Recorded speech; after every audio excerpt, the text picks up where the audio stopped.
ho, Ryan and Rich wish you a happy holidays. Happy holidays, all. Thank you for coming along for our special 2024 holiday episode.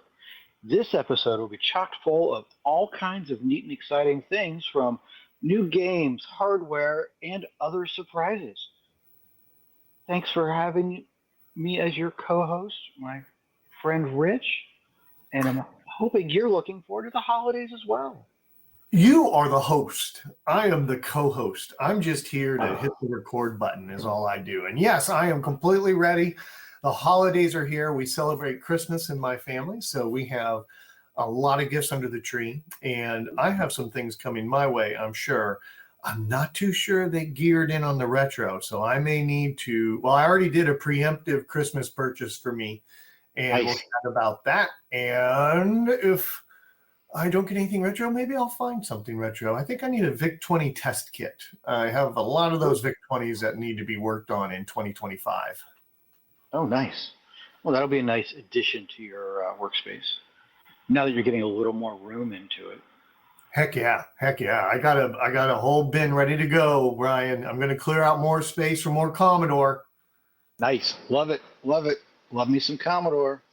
Now you've been on a little bit of a hiatus from work. You're burning a little bit of time, right? I have been. We're at the end of the year. I was delinquent in taking some time earlier, and they shrunk the amount of hours I get to carry over. So I decided I was going to use some of that. And I'm playing a little bit of stuff, a little bit of vintage, a little bit of life things, and reading a little bit of programming books, actually. Oh, wow. Have you been gaming? It sounds like you've been putting the Amiga to work. I have been. I've definitely been doing some, from a non-holiday perspective, gotten back into Pull of Radiance. I've been playing through that. Ooh. Very happy with that on my Amiga. I know there's a 64 version as well. But from the holiday side, there's been some new games came out for the Amiga. I have one of those too on my list. What do you have? I have a couple. The first one is actually on the Amiga Addict magazine game disc, and it's called Santatron. Oh, you are Santa. The aliens have invaded the North Pole and are kidnapping the elves. So you, as Santa, going to put on your boots and you're going to go kick some alien butt. Oh my, is this like Doom or something? What are you playing? It is a top-down like shooter. So you have Santa and he's got a gun and he's going around killing the aliens, and you got to rescue your elf will appear on your screen, and you got to rescue him before the alien kidnaps him. You get more points if you rescue him. And there's always an alien you can't kill, so you just have to avoid him.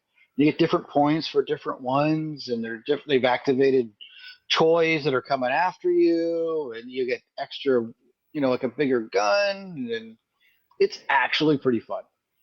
I played a couple rounds of it. I had a great time playing it. I know it's part of the Amiga Addict, the CD disc. So you buy the magazine, and actually there's a QR code in it that you can go download the game. Also, there is an Amiga Advent Calendar website that has a copy of it. And you could go get this also from itch.io, where I think he wants $2 for it. So it's just super cheap. I got it off of the Amiga Addict disc because I subscribe to Amiga Addict. Gee, surprise. So there's a lot of different ways to get this game, and it's actually been pretty fun. I'm pretty happy with it.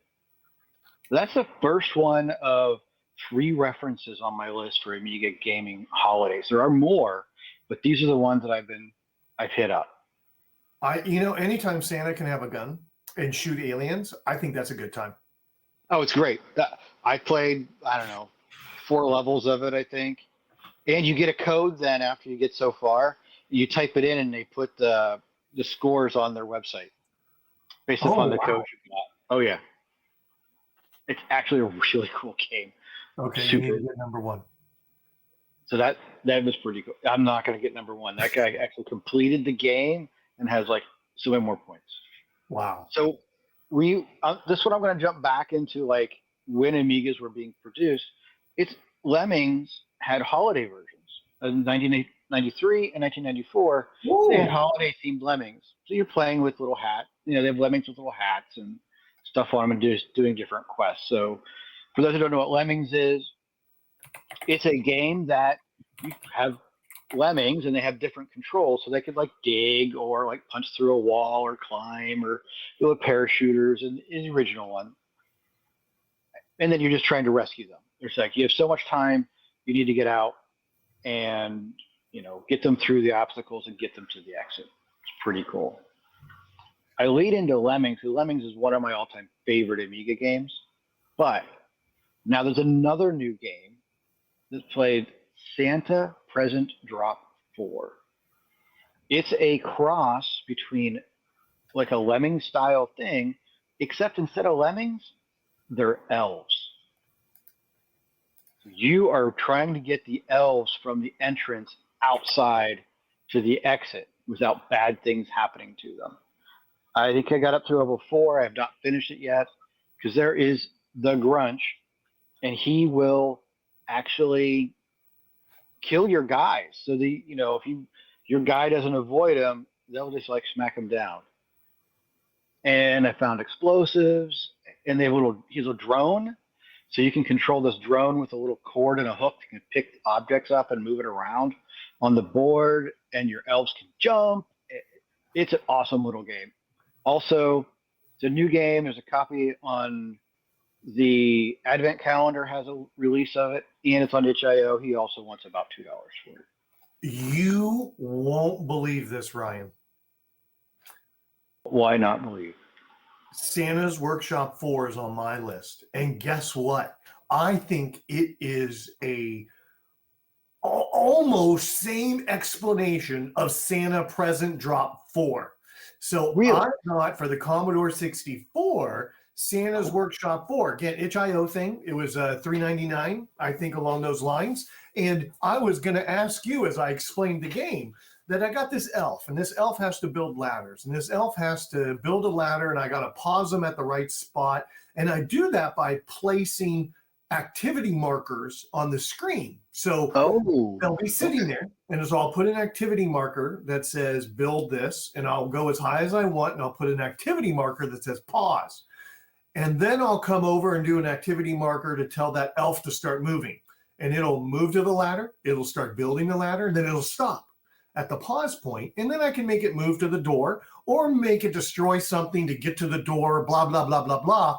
And I was like, I think I'm playing a Lemons-like game. 100%. I think Santa Present Drop 4 and Santa's Workshop 4 are very, very similar.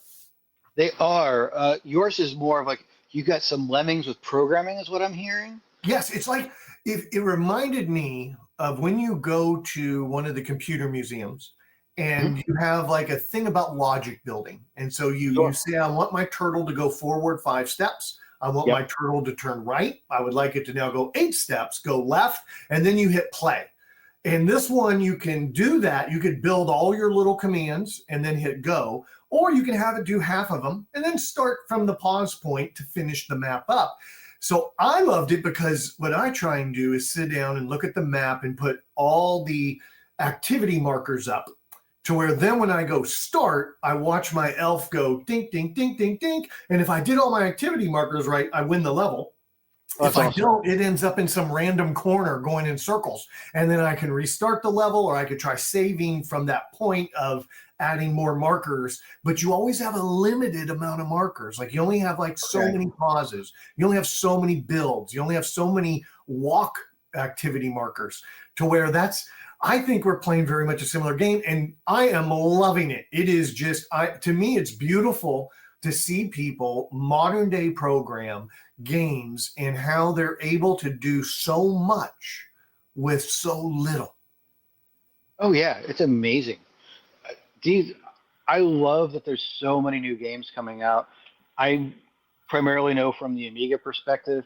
I saw some number somewhere. There was like 20 to 40 games coming out a year at this point. Oh, wow. Which is totally crazy. I don't know what the 64 and other stuff is like, I don't know if you're paying any attention to that or not. Nah. I just started after our last podcast when you brought up the Rogue.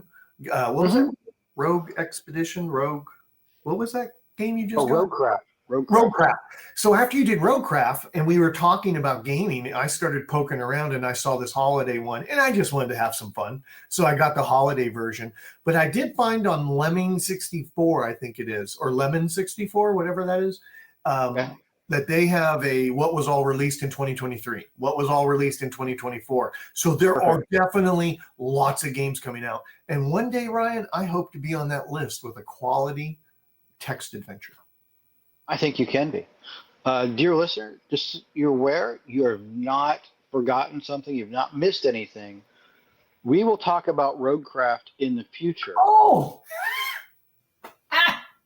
And we've inserted Holiday 2024 as recorded after the episode you will hear after this. So that is a spoiler. This is why Ryan's the host and I'm the co-host, because he keeps us on track. I can't believe I did that. How embarrassing. But maybe editor Rich will just cut all this out and I'll not look stupid. But no, I'll probably leave it. It's just too much work to cut all that out. It's a lot of work to cut that out, isn't it? Yes. All right, that was pretty good. I totally forgot about the switcheroony. Yeah, that's fair. So there is some, if you have a retro person or new retro person into your, in your family that's interested. I know it's a little late, but piece of hardware I'm going to talk about actually is being pre-ordered. I think the batch that I just, looked at next was not delivered till like February anyway. So it's, it just came out. It is the Mr. Pi. It's an FPGA. The naming is weird because it is a Mr. DE10 Nano clone. It comes with an entire kit, everything you need, and FPGA is a field programmable gate array. So it is a piece of hardware that the chip gets reprogrammed into other chips. We finally got, in 2024, we can build a chip that can program itself to be these 30-year-old, 40-year-old chips, which is really kind of funny. Unbelievable. It's great. Unbelievable. So you can load a different core onto this thing. I'm looking at it from an Amiga perspective. So you can put an Amiga core on it, and it'll run, this FPGA chip will run all of the Amiga chips inside of that one. It just programs it to be that hardware.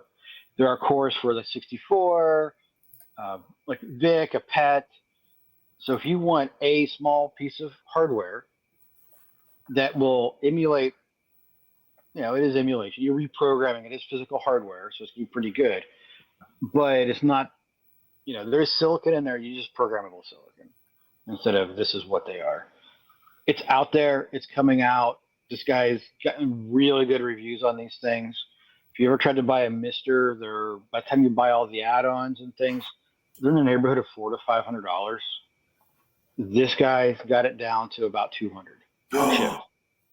That's great. Yeah. Now that's funny. On my list for holiday items, I kind of dovetail with that really well with two of the pieces.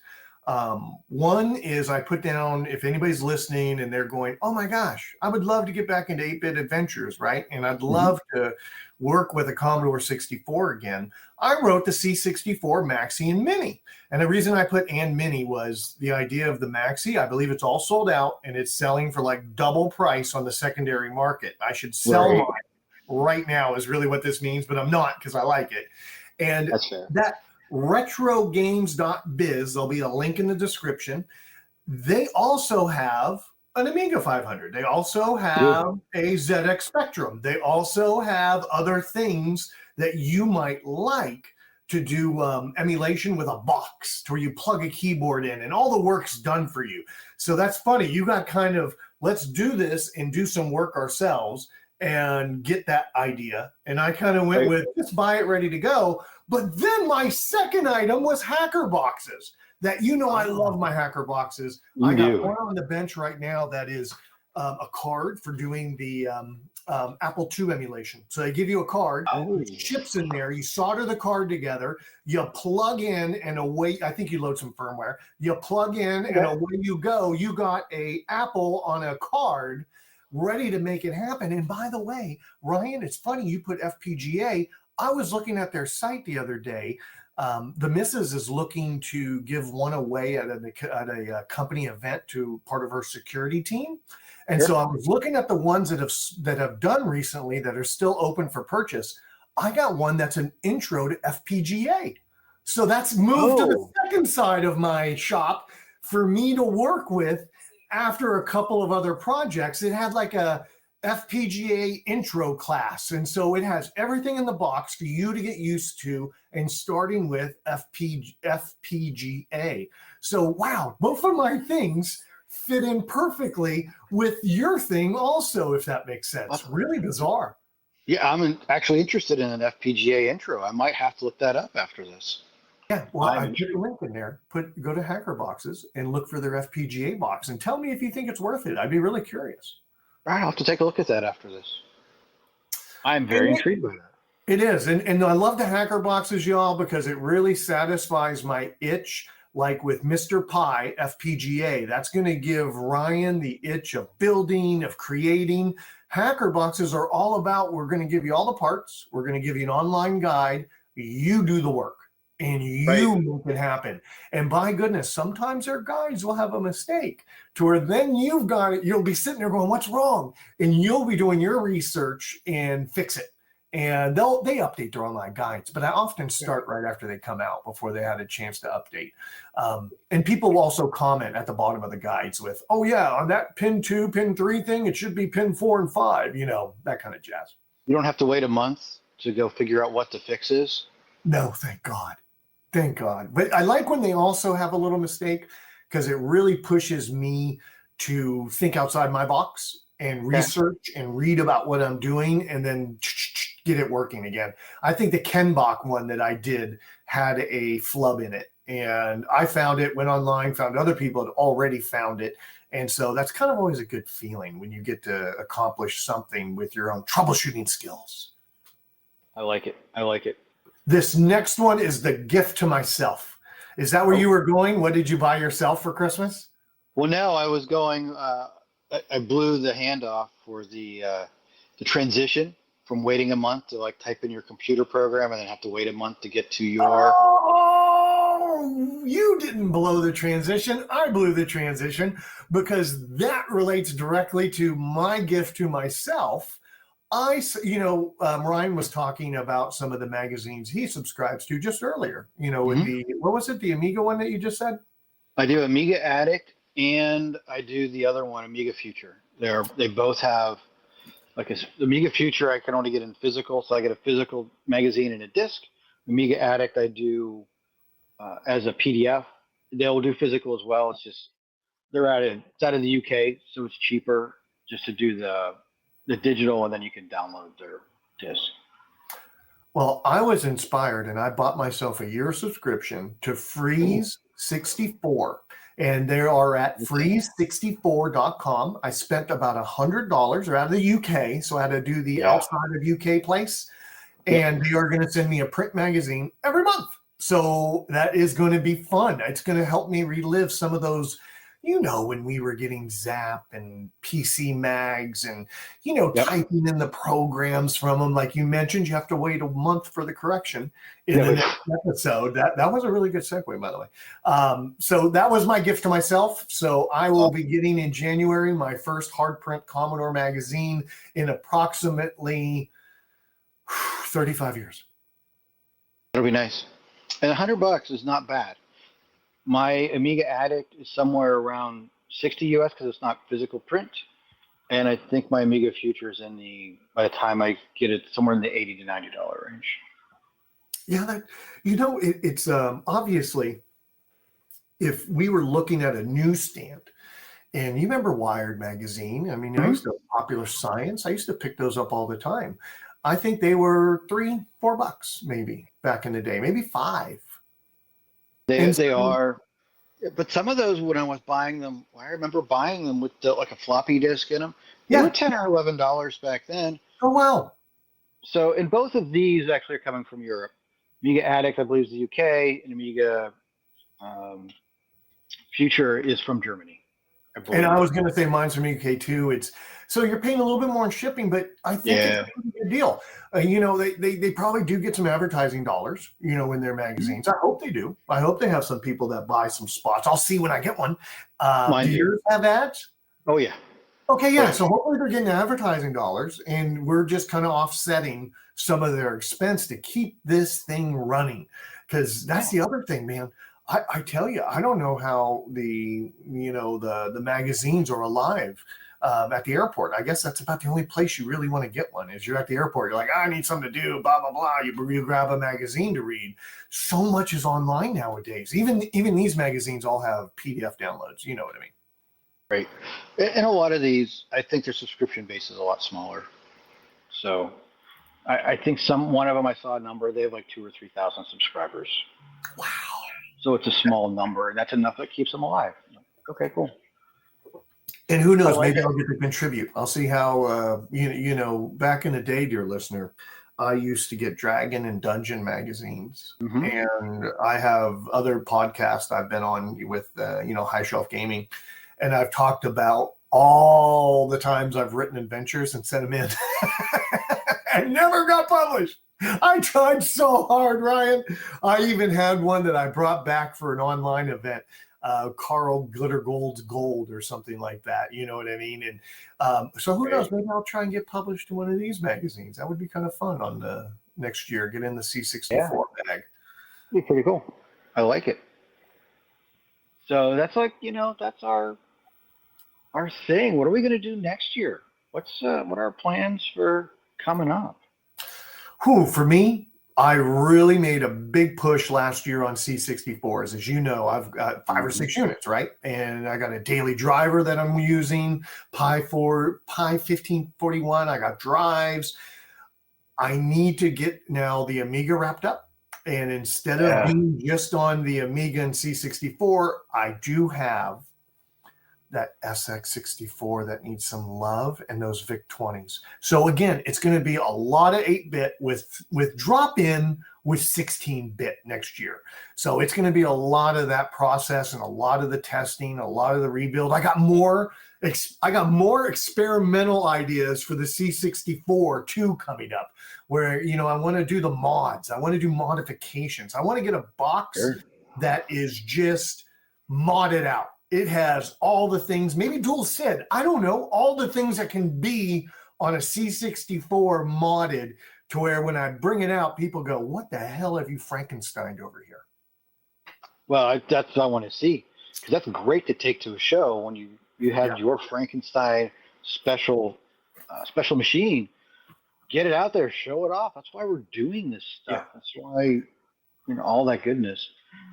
Me personally, my goal now is to slow down a little bit from the hardware. I have a lot of hardware still to do restoration on. Yeah. I want to move more into some development. I'm working through the ROM kernel manual right now, working through examples, getting stuff to happen. I'm doing primarily in C. I've not decided to tackle assembly next year. I wanted to get something built in C, probably some kind of utility of some kind. I have some ideas. I just don't know what I'm going to do. And get some things going on in that aspect. And hopefully, maybe I'll get mentioned in a magazine as well or something. For me, next year is Amiga 40. So that's the 40th anniversary of the Amiga being released. Woohoo! I know you got your 64 and your VIC there earlier, but I don't know. I want to get something. That's my goal. I've always wanted to get something released.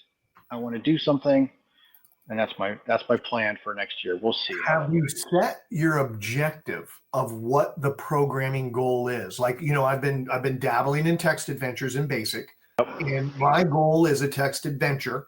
And I would love to see it in assembly, but it's probably just going to be finished in BASIC. But do you have a goal in your brain related to that? I do have one. that I'm not ready to announce on the podcast, Gotcha. but I have an idea of I need to work some stuff out to see if my skill level is going to get there next year or not. That is we'll come back to this, dear listener. I will Yes. pry this out of him in one of the podcasts. And talking about programming, I was at the Half Price Bookstore down in Dallas, the big one. I think it's like the mega one. It's the biggest one, blah, blah, blah. And of course, I go into the computer areas every time I go to Half Price Books. I never see anything about Commodore. I never see anything about BASIC or assembly, blah, blah, blah. But this time I did, dear listener. Introduction to Computing Through the Basic Language, a 1974 textbook that was put together. And I'm telling you, it is awesome. Look, it even has highlight marks where somebody was in their class learning and they were highlighting the things that they felt were important to them. And so it's not C64 basic, it's basic. So I'm sure there's going to be some nuances, but I'm hoping through this I can learn some, more advanced techniques instead of just trying to copy code and not, and sometimes, Ryan, I get to where I do these examples and I get the gist of what they're doing, but I'm not too sure how it works. I just know if I do these lines in this order, I get this result. And so I'm hoping this book might give me a little bit more how instead of just I do this, I repeat this, cut, copy, paste. What's the big website everybody copies from online? There's several, like Stack Overflow, maybe. Yeah, Stack Overflow. That's the one. Yeah, it happens a lot. Get some reference. The big thing, my comment to you will be, once you've copied and pasted it and make it work, change stuff and see what it does. You got to play with it. Yeah. We learn by playing. And I also do I turned away from the mic. I also do the printout of my program. And I use the Commodore 64 Programmer's Reference Guide, and I'll go check what that variable says, all the things it does, or what this function, all the things it does.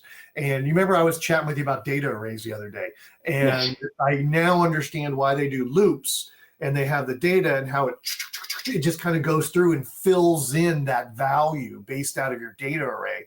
But that took me way too long to figure out. No, but that's how you. It's fine. That's how you learn. You learn by doing. I'm doing similar things. It's like, why does my my sprite not show up? I mean, I spent a weekend playing with that. So it's just, we found one command or two commands I had to run, and it's like, oh yeah, something just needed a reset. I'm like, oh great. So it sounds like I am going to do, I still have quite a few hardware projects on my box, or on my list. I still have quite a few hardware projects on my list, and I love adding in my programming time. Part of it is I can do it in the living room. I can do it while visiting. I can pop open Vice on my laptop, and I can play around anywhere if I want. And with that Max, sometimes I can just plug in right at my desk and put it on the monitor super easy too. No, that's great. Being able to do it, being able to take stuff with you has been amazing for me. So that's grand. It's another way for those that don't want to spend anything and want to just get back into retro. Pop up your emulator, get playing, play some of these holiday games, Christmas games, Santa games. Just have a good time. Have fun with it. That's all that really matters. And best of all, enjoy your holidays. Enjoy some family time. I've had my wife walk by when I'm playing some of these games to get ready for the podcast, and she actually watched me play a level on a couple of them. I'm like, oh, that's kind of cool. And she's like, people are still making these? And I'm like, yeah, they are. And they're good. Great to share with your family too. It is great to share with younger people also, that they get to see the way these games were and not what they are. And they really can understand a respect of growth over time, or hopefully they do. I don't know. Hopefully they do. Hopefully they don't just look at it and go, that's trash, Uncle Rich. But you never know. But yes, happy holidays to everyone. Happy holidays, Larry, from us over here at R&R Does Stuff. We appreciate you. Yeah, most definitely. So thank you all for coming along, and enjoy your holidays. We'll see you in 2025. Bye, everyone.